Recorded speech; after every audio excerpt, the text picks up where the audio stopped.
It is Saturday, and that means another episode of Spirit Talk.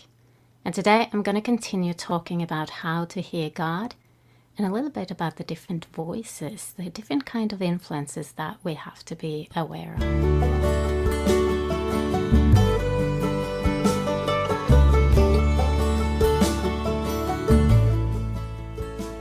Welcome to Spirit Talk by Free Legions, a platform for those who love God and seek fellowship without crippling judgment, without the human control systems, and without the religious ways of the world.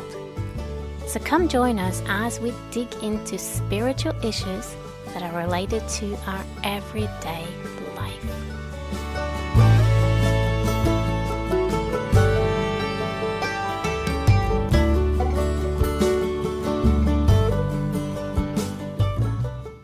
So it is time for another Spirit Talk, and I will continue where I left off last time when I talked about, how to hear God.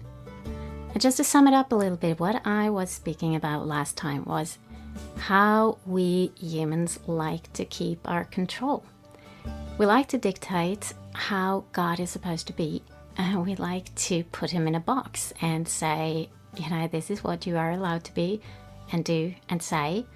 And anything outside of that is not of you. And that is wrong. We can't do that. But it is a part of our nature because we have our own we have our own understanding. And based on that understanding, we think we know God.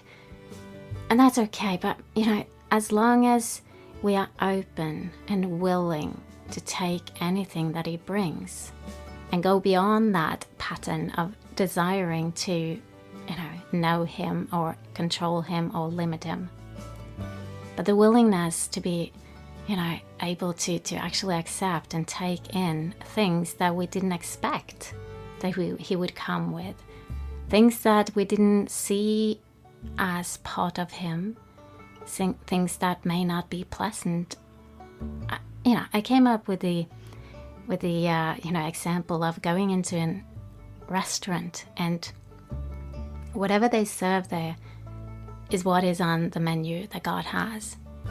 And we can't go into that kind of restaurant and say, I just want these 3 options. You can choose what you want between these 3 options, God. That's not how it works. If we really want to hear God, we really have to be open to whatever he has to serve. And that may mean something that we don't like, something that we don't want, something that we didn't expect, something we didn't think was on the menu that God had, and all of these kind of things. So it's challenging and it's real and it goes into our bones. It's not a play thing. We're not playing a relationship with God. We're not following some, simple rules and that's how it is. This is real stuff and it is exciting and it is, a real challenge. But that's what makes this path exciting. That's what makes it, like a so much better option than soap operas and action movies and things like that, because the real action is when it is about you and me in our lives for real. And that's what God brings if we allow him. If we allow him to really be a part of our lives and to really step out in faith and walk with him, trust me, it's going to be interesting and it's going to be exciting and far from boring, because you don't know how it ends. And in real life, the heroes don't always end up the way that we know they do in movies. This reality comes without guarantee. And that is scary and exciting at the same time. Now, the things that I talked about last time about limiting God and putting him into a box and kind of like dictating what he is allowed to do and not, that reminded me so much of something that I experienced in a small church that is, a place that I I went for a few times for a short period. I was there. I was hoping perhaps I could find a place to belong, but that wasn't the case. But before I understood kind of like what was going on in this group, I got an image, and it was an image of the leaders, and it was a simple image, and I thought it was just a good thing. I had no antennas out looking for anything else, and here's what the image was. I saw the three leaders. They were kind of like two couples leading this church, and it was a home-based church, and I just gathering in people's homes and focusing on the Bible, and everybody could share. Everybody was a part of praying and sharing their images and dreams, if possible, things like that. So it was very much biblical, and so I was excited about that. I was hoping that, yeah, here is something real. But the image that I saw was of three of the ones leading the group. As I said, that was two couples, so husband and wife 1 and husband and wife 2. But the third person, no, not the third, the fourth person in this group that I didn't see in this image, she wasn't there. She was sick, and I saw her with a red heart, and she was very different than the others. And I have a reason for, believing that that was not a coincidence, but that's a different story. But right now I'm going to focus on what I saw on the three people that was there leading. Because they didn't have a red heart, they had some strange red hats on top of their heads. And I didn't understand why they would have that thing on their head, because it wasn't a hat, it was a funnel. The kind of type that you use to put liquid into something narrow, like a bottle, or this type. It was red. And it took a while for me, because I never had, the mechanic experience and things like that. So it just actually took days and weeks until it dawned on me that isn't that kind of tool something that is used to pour oil into machines and things like that. And it had the kind of details that I didn't remember it had, but that little thing to be able to hang it up or to hold it in, and all these details were there. So it was obvious to me that it was an image that I didn't make up, because I didn't remember these details. Anyway, the funnel was placed upside down on their heads, and that was the only way it could fit as a hat. So I thought that was the reason.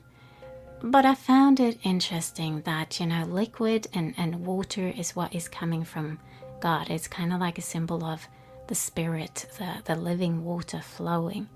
And then also, if it's used for oil as well, then that is also something that has to do with God and being anointed. And so my conclusion when I saw this was that, there's a channel up, there's a flow going on, and they're connected. Well, that's good. And I agree with myself today, that's absolutely good. I mean, it's a lot of people in Christianity and leading stuff that may not even be connected, and that's bad. So they were connected. There was a flow going on, and that was a really, really good sign. But later on, I started to understand, that this funnel being placed upside down, that's wrong. It shouldn't be like that. And then I wondered why. Why is it placed like that? Why wasn't it, put the way that it normally is used? It's turned upside down, as if earth is dictating what comes from heaven instead of heaven dictating what should be on earth. And the way that it should be, the way that a funnel should work, is that it's taking something that is great and big, like from above, from God, from the heavens, and funneling it down into a small channel so that it can come into our little brains and heads and understandings and bodies and temples and, like our realm. It should be that way. should be that vast abundance of wisdom and insight and input that is above should be funneled into us. But instead, I started to understand that this image was telling me that based on their human understanding, based on their brain, their heads, they were filtering out most of what God had to offer, so that it ended up just being that tiny little sprinkle of a flow that was accepted and that was funneled down into their heads because that was fitting with their box. That was fitting with their idea of what God was like, what life as a Christian was like, and what we as, the members in the group should do and not do, engage in and say and mean, and that was the opposite flow. And I've seen that so many places. And last time, as I talked about how we like to put God in a box, this image came to mind, and it was like a perfect image of exactly that. Our brains, our heads, our human understanding limiting God, filtering out maybe 90% of what He is, and just then picking out this little stream and say, this is how it's supposed to be. Now, saying that this stream is of God, well, that's good. If it's 10%, then that's 10% good. But the problem is that with such an understanding, you also start to judge everything else.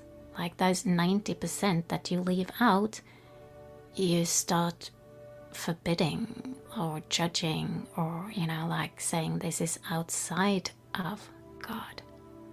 And that was what I was starting to experience in this group.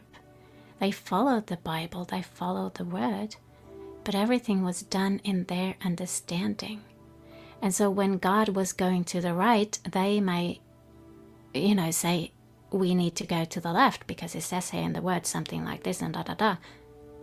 But it may not have been the right word for the moment. There's many verses in the Bible. And that is a big, big trap. And it's so common, and it hurts me. It's basically the reason why I can't really function in a church.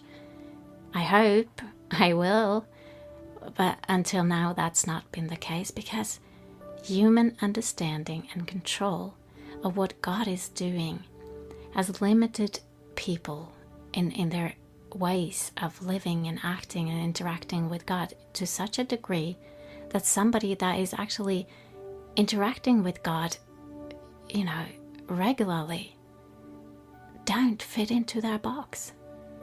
And so when I come in and I'm free and I'm hearing and I'm seeing and I'm following, then that's scary.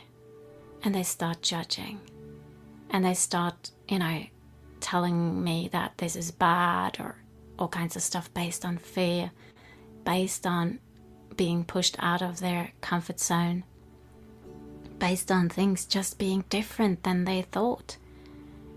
And this brings me into another thing that I've been sharing earlier in an article. It's a long time ago, and that was about learning how to drive. If you have driven a car, you know what it's like. You know there's a stick and there's a wheel to turn this way and that way, and there's so many different mechanisms, and you just have to get into it and learn it and go with it and master it. But then again, if you think of somebody that's just reading about driving a car, they've never seen a car, they've never been inside of a car, and they never ever tried driving one. You've been in a car, you've driven one, and you know what it's like. It's just, it gets into your hands and your feet and it becomes automatic and you know it. But then somebody has just read a lot about it, but they've never seen it. They've never seen a drawing of it. They never ever touched any of it. And they're reading about this stick and this wheel and this thing, and you have to do like this and like that. Can you imagine all of these doctrines and silly ideas that come up that, this stick, it has to be put to this side at the same time as you are turning the wheel to this side, because otherwise it's not going to be of God. And sometimes the things in the Bible and in the things that relates to interacting with God is something that I've experienced, and it's not that I am so special. I do believe a lot of people have these kind of things, and when you've experienced it, you know it in practice, you know it in reality, and it's beyond theory. And then the theory starts to make sense in a completely different way, and you know what the different things mean. Well, if you never understood it in the practical realm, if you've never done it, these kind of theoretical things can take so many different shapes. And that's, the perspective. If you have been driving a car, if you have been experiencing things with God, and you know that this scripture is pointing to that, and then you see people out of just theory making up some kind of weird explanation and story that is just out there somewhere, but it's presented like this is the word and this is how it should be, blah blah blah blah. It becomes so surreal, and it's hard to argue, because, well, here's the word, it says so and so. But then again, if you have experienced it, if you have been driven a car, you know what it's like.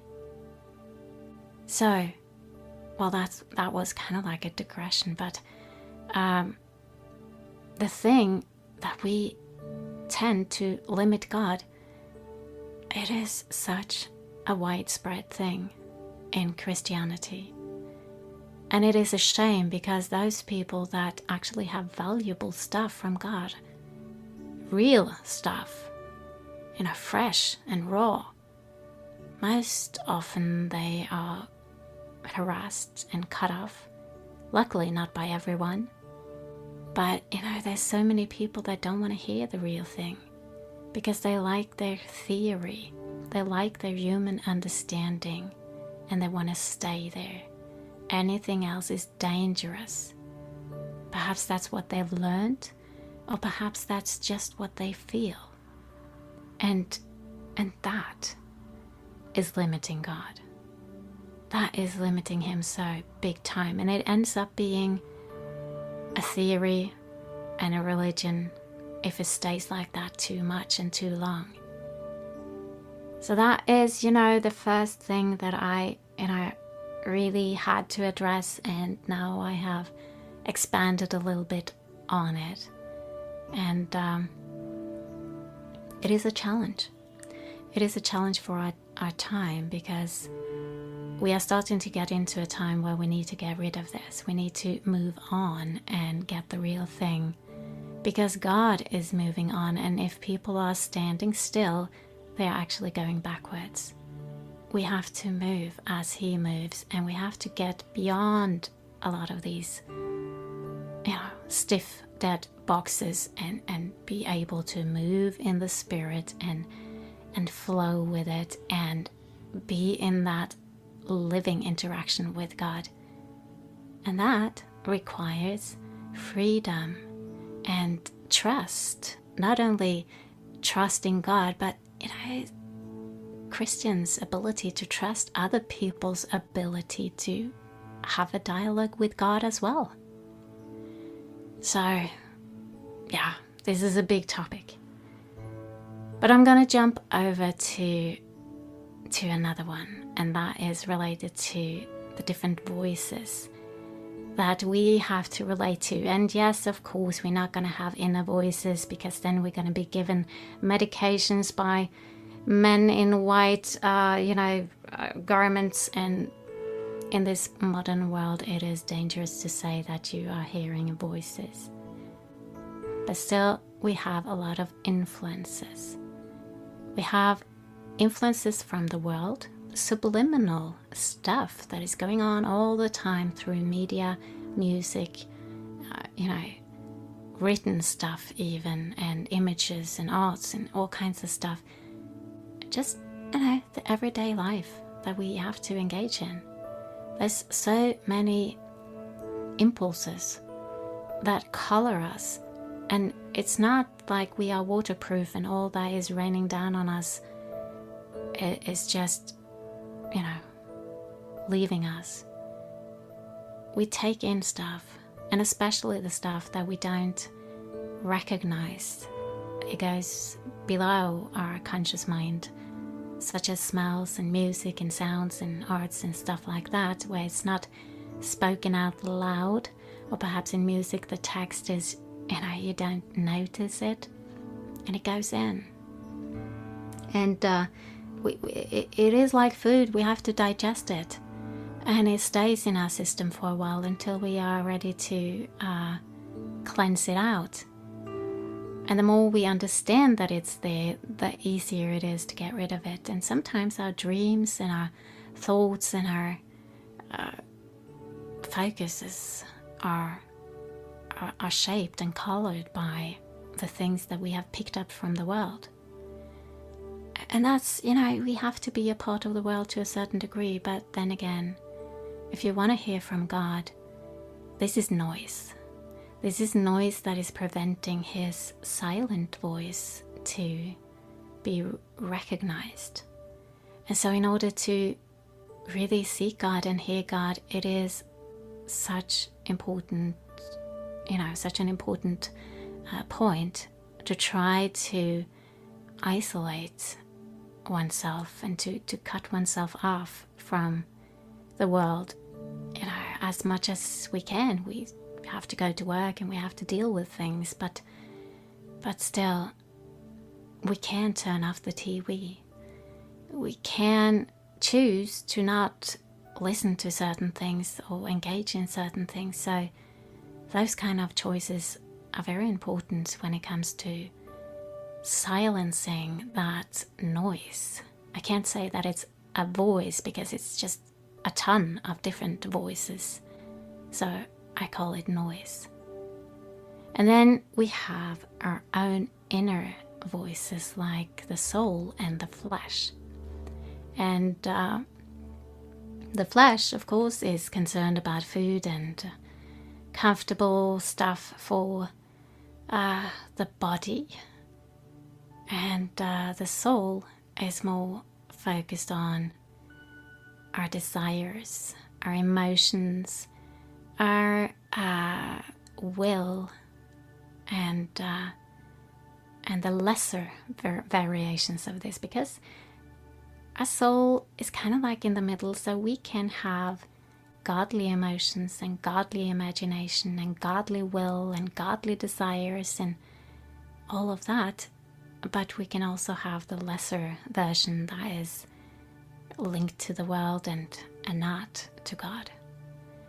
And so these things are usually things that we understand, like daydreams, like very basic, like I want to marry this guy, or I'm going to be famous, and everybody's going to like me, and I'm going to win the challenge or the competition, things like that. I want to get rich. It's a little bit more complicated than that, of course, and these things are not necessarily obvious and like up in the air, but still the things that relates to the soul is usually very obvious, like things we understand, things that I could make up my own daydream about. I'm not going to make my own daydream with symbols and content that I don't understand, to say it the other way, that is kind of like obvious. I wouldn't daydream about a boat and a flag and a frog in a setting that I have no idea what means. You get what I'm saying, right? But then again, that may be what God, could bring to us in a dream or a vision.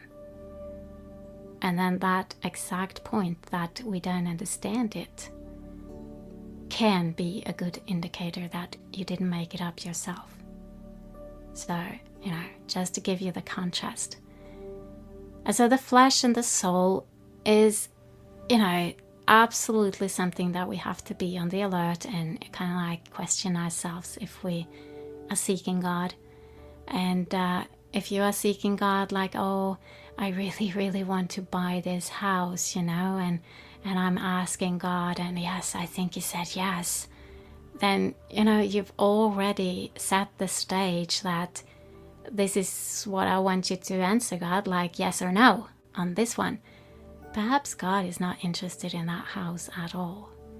And by directing him into a small little area where you can serve this or this, it's very likely that your answer is from your soul based on your desires.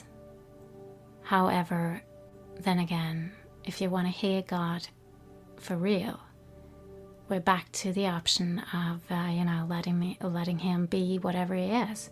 And that means we have to be silent and we have to cut out all of these different assumptions and leading theories and desires and things, but just simply start on scratch and say, hey, God, here I am, and I love you, and I want to be close to you, and I want to know what you focus on.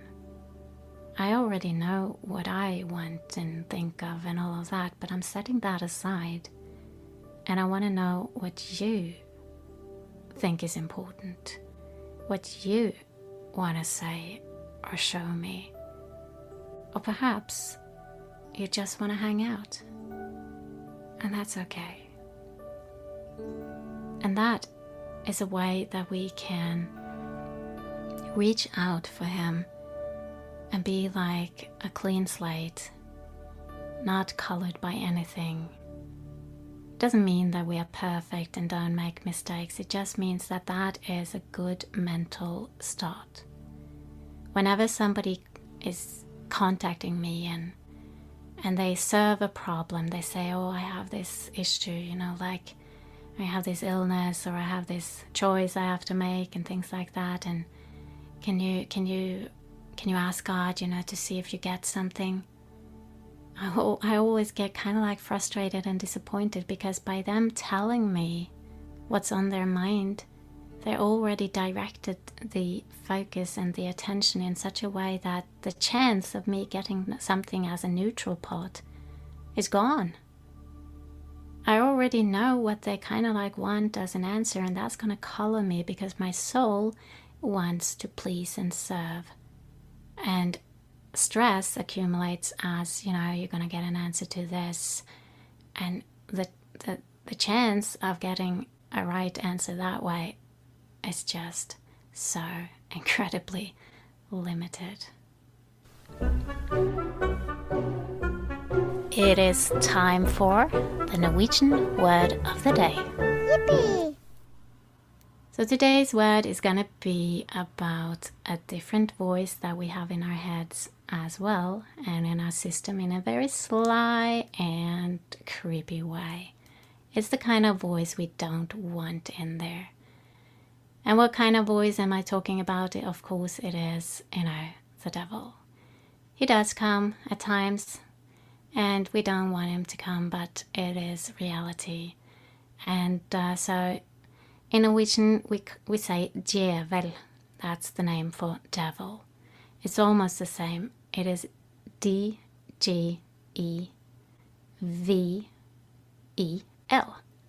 So djevel, we say, and that's the word that you use devil for.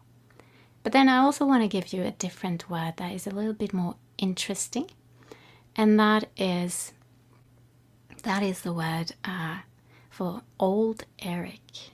I don't know if you use that in English, but that is something we use in Norway when we're going to talk about the devil. And old Eric, well, that's the guy. There are a lot of people that are called Eric. It's a normal Scandinavian name. But, you know, when somebody's called Eric, we don't think about old Eric. But then again, sometimes maybe. So in Norwegian, old is gamle, and Eric is Eric. We say Erik. So old Eric, the kind of like fancy name for the devil, is gamle Erik.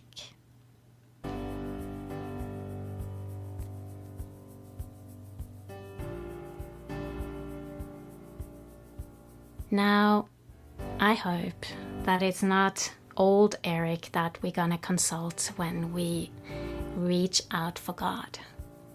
But the truth is that the voices that we seem to mix the most are the voice from God and the voice from the devil.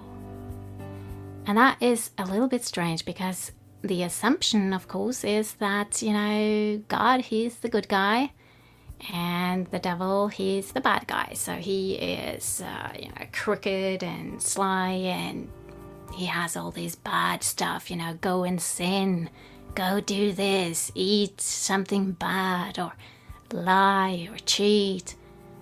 But that's not really how he does it, is it? But perhaps when it comes to the, revealed stage when it's kind of like out in the open, but that's far down the road. It's not his way of operating. The way that he usually does things, and the reason why he's so often misunderstood or mixed by God, is that he is the sweet one. He is serving the comfortable way, the easy path, the easy solution, the path with the least resistance and pain, possibly, and perhaps very fortunate, I'm getting so much success here, and it's such an opportunity. It must be God. And when something is difficult, he may come and say, there's a different road here. You can just redefine your mission. And you said perhaps it wasn't God's will in the first place. But then again, God may be the one serving big challenges, difficulties, blockages. Not because he wants to stop you, but because he wants you to grow and climb. And he may be the one saying that, no, I'm not going to fix this. I'm not going to do it your way. And he may be the one that is not giving, not fixing, not just solving things and not making it easy and comfortable. He may be the one telling you to sacrifice, while the devil is giving you candy. And so often I see people assuming that the hard way has to be from the devil. I do it myself. We do this all the time, and sometimes, yes, it is from the devil, and sometimes perhaps God is using that dark side to talk to us, to get our attention, to do his work. So this is a dilemma. We really, really have to be on the alert on this and on our guards, because we definitely don't want to follow old Eric. We don't want to follow that dark path. But the thing is, it is always camouflaged. And God, he's a loving God. He has peace and all of that, but he also brings challenges and, obstacles and conflicts and things that we don't think we can handle, because he knows that that is how we grow, through suffering and pressure. And so right now I just want to say, Father, thank you for equipping us. Thank you for making us more aware of how you are talking to us and your ways. Let us not be sleeping inside of that illusion that your way is only sweet and pink and, served next to cake. Thank you, Father, that you make us aware of those fine nuances. We're not going to accept bad stuff in a way that we shouldn't, but we're not going to fall for the lies and the tempting sweet path either. So thank you, God, for giving us discernment and an ability to really, really know you, so that in each instance we know the difference. Because one case may be different than the other, and I cannot say that your situation is this or that. All I can do is focus on my own path and hope and try to do my best with what I got, and try to interpret and understand what God is doing in my life. Surely it's going to be from the Bible, but our ability to understand the Bible is just as limited as our willingness to see truth. So we can read the Bible, and we can read and understand and extract the wrong things out of it. So God, help us. Help us to not do that. Help us to see what we are supposed to see in the Word. Help us to take off these glasses and filters that are turning things that are of you into things they are not.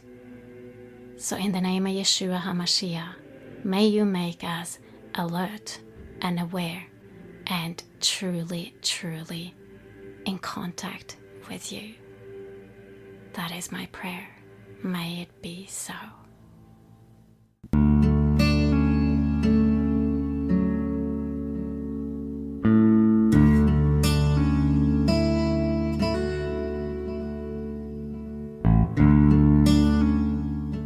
And by that, this section of Spirit Talk is over.